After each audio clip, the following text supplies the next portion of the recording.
नमस्कार मित्रांनो, पुन्हा एकदा तुमचं स्वागत आहे माझ्या YouTube चॅनलमध्ये, ज्याचं नाव आहे learn more with JP sir.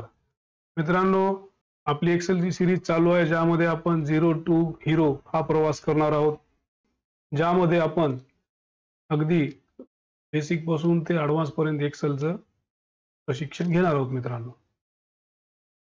मागच्या व्हिडिओमध्ये आपण होम मेनू मधील काही भाग बघितला होता. आजच्या व्हिडिओमध्ये उर्वरित भाग बघणार आहोत. मित्रांनो, चला तर मग जास्त वेळ न वाया घालवता जाऊया आपल्या स्क्रीनकडे आणि करूया आजच्या व्हिडिओला सुरुवात.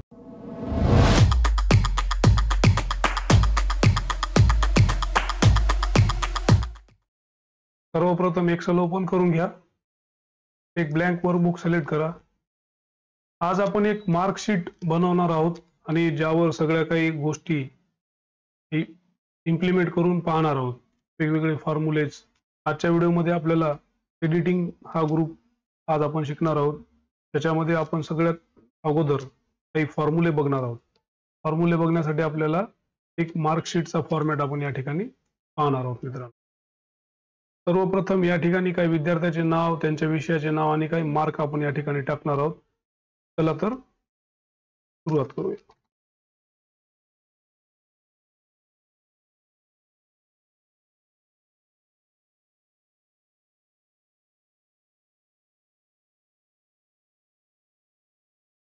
या ठिकाणी आपण सगळं विद्यार्थ्यांचे नाव टाईप करून झालेले आहेत. आता आपल्याला त्यांच्या विषयांचे मार्क या ठिकाणी टाकायचे आहेत. त्यासाठी आपल्याला काही रॅन्डम नंबरची आवश्यकता आहे. तर या ठिकाणी आपण रॅन्डम नंबर टाकण्यासाठी जो काही फॉर्म्युला आहे एक्सेलमध्ये, एक्सेल आपल्या मदतीसाठी तत्पर आहे, त्यालाच आपण कामाला लावूया. या ठिकाणी आपण एक एक्सेलचा फॉर्म्युला यूज करून आपल्याला काही रॅन्डम नंबर्स लागतात ते आपण या ठिकाणी घेऊया. जेवढ्या ठिकाणी तुम्हाला जेवढ्या सेलमध्ये रॅन्डम नंबर्स पाहिजेत तेवढ्या सेल सिलेक्ट करून घ्या. इथं आता कंट्रोल प्लस क्लिक करा. इक्वल टू रँड बिटवीन हा फॉर्म्युला आहे. टॅप प्रेस करा. आता या ठिकाणी मित्रांनो बॉटम नंबर टाकावं लागते, कॉमा देऊन टॉप नंबर टाकावं लागते. म्हणजे आपल्याला दोन संख्येच्या आतमधील संख्या तिथं रॅन्डमली फिल करायच्या आहेत. समजा आपण उदाहरणार्थ घेऊ 45 to 19. 45, 19 करा. कंट्रोल एंटर प्रेस करा. तेवढ्या भागामध्ये तुमच्या समोर रॅन्डमली नंबर फिल झाले. हे जर फॉर्म्युला नसता असता तर आपल्याला प्रत्येक ठिकाणी एक अंक जाऊन टाईप करावं लागलं असतं. आता दुसरी एक गोष्ट या ठिकाणी अशी आहे मित्रांनो, की जर समजा आपण इथं काही दुसरे सेलमध्ये जर काही एडिटिंग केलं, इंटर वगैरे प्रेस केलं, तर हे नंबर ऑटोमॅटिक बदलत असतात. तर ते नंबर ऑटोमॅटिक बदलू नयेत यासाठी आपल्याला या ठिकाणी कॉपी करायचं. परत त्याच ठिकाणी राईट क्लिक करा, पेस्ट व्हॅल्यूज करा. म्हणजे हे जे नंबर्स होतात ते कॉन्स्टंट होऊन जातील. जे की ऑटोमॅटिक आता तुम्ही इंटर प्रेस करा, अदरवाईज काही करा, ते नंबर बदलणार नाहीत. आता ते कॉन्स्टंट मध्ये कन्वर्ट झाले. आता या ठिकाणी आपण थोडंसं ही जी हा जो टेबल आहे आपला, त्याला थोडं फॉर्मॅटिंग करून घेऊया. त्याला बॉर्डर अप्लाय करा, ऑल बॉर्डर्स. हेडिंगला बोल्ड करा, सेंटर अलाइनमेंट द्या. सिरियल नंबरच्या कॉलमला सुद्धा सेंटर अलाइनमेंट देऊ आणि हे सगळे जे अंक आहेत त्या अंकाला सुद्धा आपण सेंटर अलाइनमेंट देऊया. आणि आता पुढे बघूया इतर फॉर्म्युले. मित्रांनो, या ठिकाणी ऑटोसम मध्ये हे ज्या 4-5 फॉर्म्युले आहेत ते आपण सगळे आज या ठिकाणी पाहणार आहोत. तर टोटल मध्ये आपल्याला हे जे काही विद्यार्थी आहेत आणि त्यांच्या विषयांची टोटल आपल्याला या ठिकाणी पाहिजे आहे. तर त्यासाठी आपण दोन पद्धतीनं फॉर्म्युले, 2-3 पद्धती आहेत वेगवेगळ्या, त्या सगळ्या आपण पाहणार आहोत. All formula start in Excel with equal to sign. सर्व फॉर्म्युले इक्वल टू या चिन्हानं सुरुवात होत असतात. इक्वल टू साइन टाईप करा, इक्वल टू सम लिहा, टॅब मारा, ब्रॅकेट ऑटोमॅटिकली ओपन होईल. आता आपली सेल रेंज सिलेक्ट करायची आहे. सेल रेंज म्हणजे D4 पासून I4 पर्यंतचे आपले जे काही विषय आहेत त्या विषयांची बेरीज आपल्याला J4 मध्ये पाहिजे. आता पुढच्या सेलमध्ये आपल्याला परत फॉर्म्युले टाईप करायची गरज नाही, कॉपी पेस्टही करू शकतो. अदरवाईज आपण इथं डबल क्लिक करून ऑटोमॅटिकली त्याला फिल करू शकतो. त्यानंतर दुसरा एक प्रकार आहे, ऑटोसम मध्ये जाऊन आपण क्लिक करायचं आणि ते बरोबर सिलेक्शन आहे का तेवढं बघून घ्यायचं, इंटर प्रेस करायचं, बस. हे डबल क्लिक करू शकता, अदरवाईज तुम्ही ड्रॅग करू शकता. असं जे तुम्हाला योग्य वाटेल ते करा. किंवा आपल्याला तर आता माहिती आहे सगळ्या विद्यार्थ्यांचे मार्क या ठिकाणी आपल्याला काढायचे आहेत. तुम्ही हे फक्त सिलेक्ट करून घ्या आणि डायरेक्ट ह्या ऑटोसम वरती क्लिक करा. सगळ्यांची टोटल ऑटोमॅटिकली निघून जाईल. मित्रांनो, आपल्याला काही टाईप करायची गरज नाही, काही करायची गरज नाही. नेक्स्ट फॉर्म्युला जो आहे ॲव्हरेज. ॲव्हरेज साठी मित्रांनो इक्वल टू AVER टाईप करा. ॲव्हरेज सिलेक्टेड होते, टॅब प्रेस करा. पुन्हा तीच रेंज D4 ते I4. आता J4 मध्ये कन्सिडर करायचं नाही कारण ते टोटल आहे, आपल्याला याच्या पुढे इकडे यायची आवश्यकता नाही. ॲव्हरेज, आता ॲव्हरेज हे फ्रॅक्शन व्हॅल्यू झाले की 5-6 डिजिट मध्ये कन्वर्ट झालं. या ठिकाणी आपण जे डेसिमल प्लेसेस आहेत ते आपण डिक्रीज करू शकतो. ते डिक्रीज डेसिमल प्लेसेस यूज करायचं आहे. 2च डेसिमल प्लेस ठेवायच्यात आणि पुन्हा इथं डबल क्लिक करायचं. पुढे ॲव्हरेज जो फॉर्म्युला आहे तो ऑटोमॅटिकली फिल होऊन जाईल. तुम्ही इथूनही घेऊ शकता. ऑटोसम मध्ये जा, ॲव्हरेज वर क्लिक करा. ॲव्हरेज मात्र D4 ते I4च असू द्या, J4 मध्ये येऊ देऊ नका. J4 आला तर ॲव्हरेज जो आहे 100च्या वरी जाऊ शकतो. पुन्हा max equal to max, tab press करा, ब्रॅकेट ऑटोमॅटिक ओपन होते. सेल रेंज ती D4 ते I4. पुन्हा डबल क्लिक करून ड्रॅग करू शकता. दुसरा प्रकार आहे सम मध्ये जाऊन मॅक्स. मित्रांनो ब्रॅकेट ओपन करण्यासाठी आपण टॅब प्रेस करू शकतो, अदरवाइज इक्वल टू मॅक्स लिहून शिफ्ट प्लस 9 हे न्यूमरिकच्या ऐवजी इकडचं वरचं कीबोर्ड वरचं 9 आपण प्रेस करू शकतो. D4 ते I4. त्यानंतर मित्रांनो नेक्स्ट फॉर्म्युला आहे मीन. मीन साठी equal to mean, tab press करा. D4 ते I4 आपली सेल रेंज सिलेक्ट करा आणि इथं डबल क्लिक करून त्याला ड्रॅग करा. दुसरा प्रकार आहे ऑटोसमच्या बाजूच्या बटनवर क्लिक करून मीन. पुन्हा ही जी रेंज पूर्ण आहे ती काढून आपल्याला फक्त D4 ते I4 एवढंच घ्यायचं आहे आणि याला डबल क्लिक करू शकता अथवा ड्रॅग करू शकता. त्यानंतर पुढचा फॉर्म्युला आहे मित्रांनो काउंट. काउंट साठी equal to COUNT count, tab press करा. आपली रेंज लक्षात राहू द्या D4 ते I4. एंटर प्रेस करा. पुन्हा इथं डबल क्लिक करू शकता अथवा मॅन्युअली असं ड्रॅग करू शकता. काउंट साठी देखील आपण ऑटोसमच्या बाजूच्या बटनवरती क्लिक करून काउंट नंबर्स करून D4 ते I4 रेंज सिलेक्ट करा. आपलं रिझल्ट तेच येईल मित्रांनो.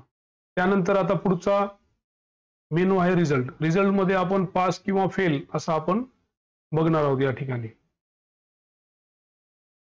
त्यासाठी आपण एक रेंज ठरवूया की समजा विद्यार्थ्याचे एकूण मार्क 350 पेक्षा जास्त असतील किंवा 350 असतील, is greater than or equal to 350, तर तो काय असेल, पास असेल.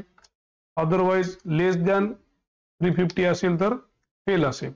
असं आपण एक रेंज या ठिकाणी देणार आहोत, क्रायटेरिया ठेवणार आहोत फॉर्म्युल्यासाठी आणि तो या ठिकाणी इम्प्लिमेंट करणार आहोत मित्रांनो. या ठिकाणी तुम्ही फॉर्म्युला मेनूवरती क्लिक करा, इन्सर्ट फंक्शन मध्ये जा, इफ सिलेक्ट करा, ओके करा.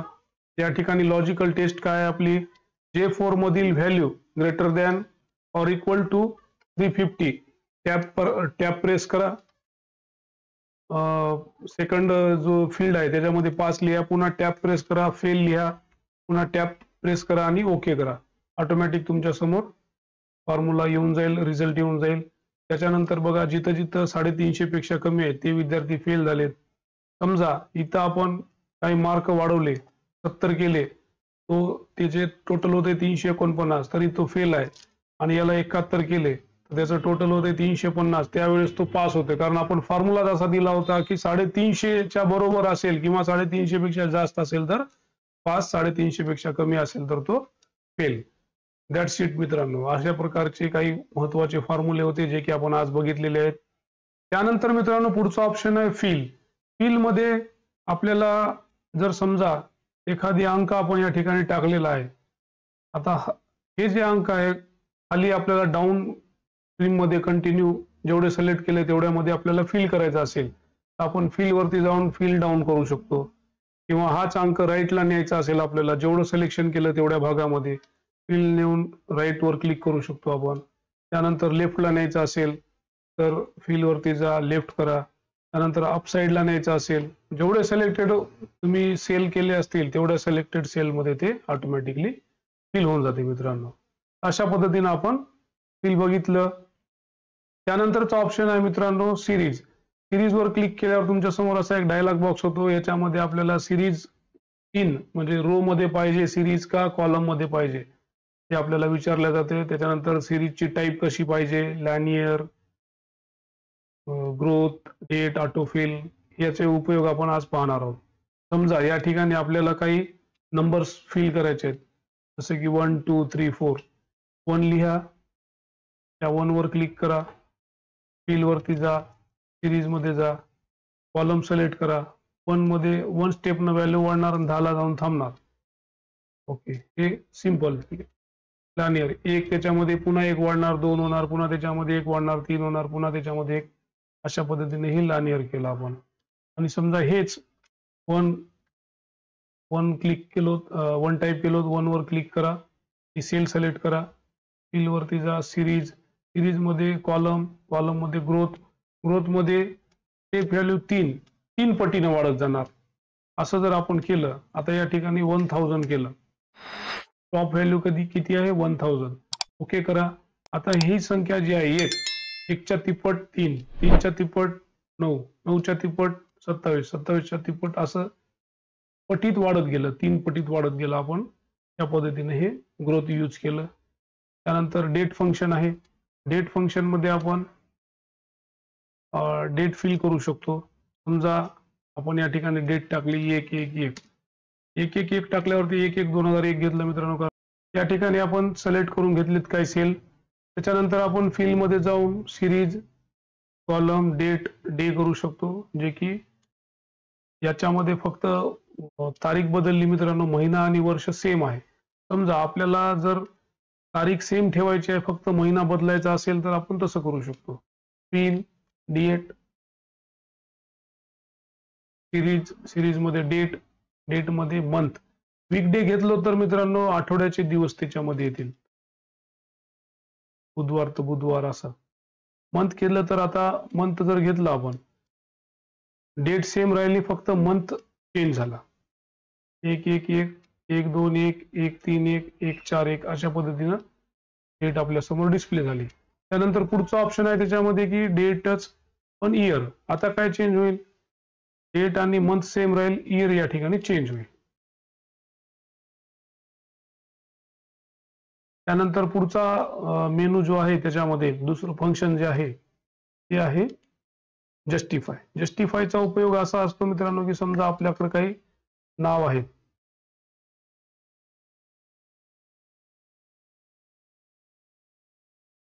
हे तिन्ही नाव आपण एकाच सेलमध्ये घेऊ शकतो.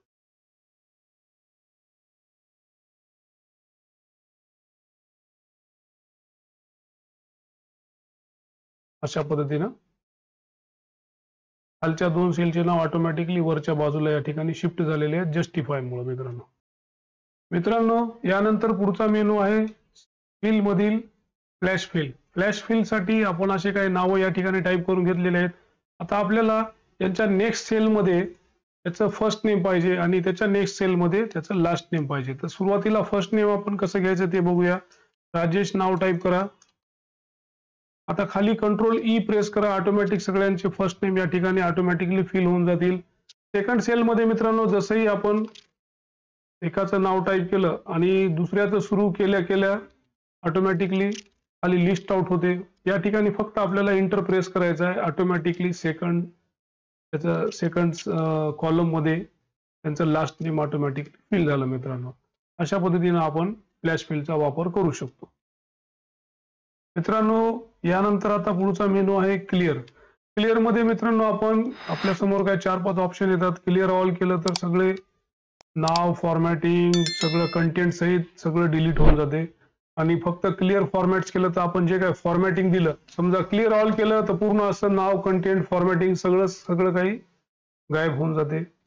आणि समजा आपण फक्त क्लिअर फॉर्मॅट्स केलं तर जे काही फॉर्मॅटिंग दिली होती, जसं की आता बॉर्डर गायब झाले, कंटेंट जशाला तसेच आहेत, नाव वगैरे जसेच आहेत, तर त्याला आपण बॉर्डर वगैरे दिल्या होत्या त्या फक्त निघाल्या. त्यानंतर पुढचा ऑप्शन आहे त्याच्यामध्ये फक्त कंटेंट काढून टाकायचं, फॉर्मॅटिंग तशीच ठेवायची, त्याच्या आतमधलं सगळा डेटा काढून टाकायचा. तिसरं ऑप्शन आहे क्लिअर कॉमेंट्स. समजा आपण काही कॉमेंट दिले असतील तर कॉमेंट काढायच्या, काय हायपरलिंक्स दिले असतील तर आपण हायपरलिंक्स काढायच्या. यासाठी हे सगळे क्लिअर आपण वापरू शकतो. त्यानंतर पुढचा ऑप्शन आहे sort and filter. Sort and filter मध्ये डेटा आपण अरेंज करू शकतो मित्रांनो. समजा या ठिकाणचं आपण पहिल्या शीटवर येऊया. समजा आता आपल्याला हे विद्यार्थ्याचे नाव समजा अल्फाबेटिकली अरेंज करायचे तर आपण त्याला अल्फाबेटिकली अरेंज करू शकतो. या नेम वरती क्लिक करायचं. पूर्ण कॉलम किंवा पूर्ण हे सगळं सिलेक्ट करत बसायची आवश्यकता नाही. फक्त नेमच्या या हेडिंग वरती क्लिक करा. सॉर्ट अँड फिल्टर मध्ये जा. A to Z सॉर्ट करा. A वाले पहिलं, नंतर Z वाले सगळ्यात शेवटी, असं चढत्या क्रमाने आपण त्याला अरेंज केलं मित्रांनो. त्यानंतर पुढचा ऑप्शन आहे त्याच्यामध्ये सॉर्ट Z to A. हा उतरता क्रम आहे, रिव्हर्सल ऑर्डर. समजा 10, 9, 8, 7 असं उलट्या क्रमांकाने हे ऑर्डर मध्ये काम करते. Y वाले अगोदर, A वाले सगळ्यात शेवटी, अशा पद्धतीनं उतरत्या क्रमामध्ये ते अरेंज झालं डाटा. नंतर आपण पुढचा त्याच्यामध्ये ऑप्शन आहे पूर्ण टेबल सिलेक्ट करायचं आहे आणि कस्टम सॉर्ट आहे. कस्टम सॉर्ट मध्ये आपण लेवल ऍड करू शकतो. समजा पहिलं नाव वाले आपण A to Z लावलं, त्याच्यानंतर विषयाचे मार्क आहेत त्याला आपण लार्जेस्ट टू स्मॉलेस्ट लावून असे डेटा अरेंज करू शकतो मित्रांनो.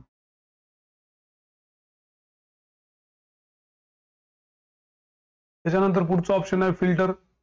फिल्टरला हेडिंगला सिलेक्ट करा आणि फिल्टर ऑन करा.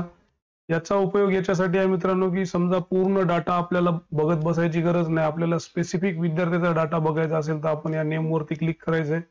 जे बी कोणता आपला विद्यार्थी आहे त्या विद्यार्थ्याचा सिलेक्ट करा. बाकी सगळे हाईड होतील. फक्त तेवढ्या स्पेसिफिक विद्यार्थ्याचा डाटा आपल्या समोर शो होईल. हे डेटा अनालिसिस करण्यासाठी किंवा डेटा रीड करण्यासाठी फार मोठ्या डेटामधून आपण याला फिल्टर लावून असं यूज करू शकतो. त्यानंतर समजा आपल्याला असं बघायचं आहे की इंग्रजी विषयामध्ये 61 मार्क किती विद्यार्थ्याला पडलेत. आपण इंग्रजीवर त्या बटनवर क्लिक करा आणि 61 मार्क सिलेक्ट करा. 2 विद्यार्थ्याला 61 मार्क या ठिकाणी इंग्रजी विषयामध्ये आहेत. अशा पद्धतीने आपण डेटा वाचन करू शकतो फिल्टरचा वापर करून. फिल्टर ऑफ करा. त्यानंतर मित्रांनो पुढचा ऑप्शन आहे find and select. Find and select मध्ये आपण एखादी शब्द शोधणे किंवा त्याच्याऐवजी दुसरा शब्द रिप्लेस करणे हे आपण वर्ड मध्ये बघितलेलंच आहे. एखादी शब्द शोधायचा आणि त्याच्याऐवजी दुसरा शब्द त्या ठिकाणी फिल करायचा असेल तर आपण फाइंड अँड रिप्लेसचा वापर करतो. त्यानंतर गो टू आहे. गो टू मध्ये आपण एकदा काहीतरी कॉमेंट टाकून बघूया मित्रांनो.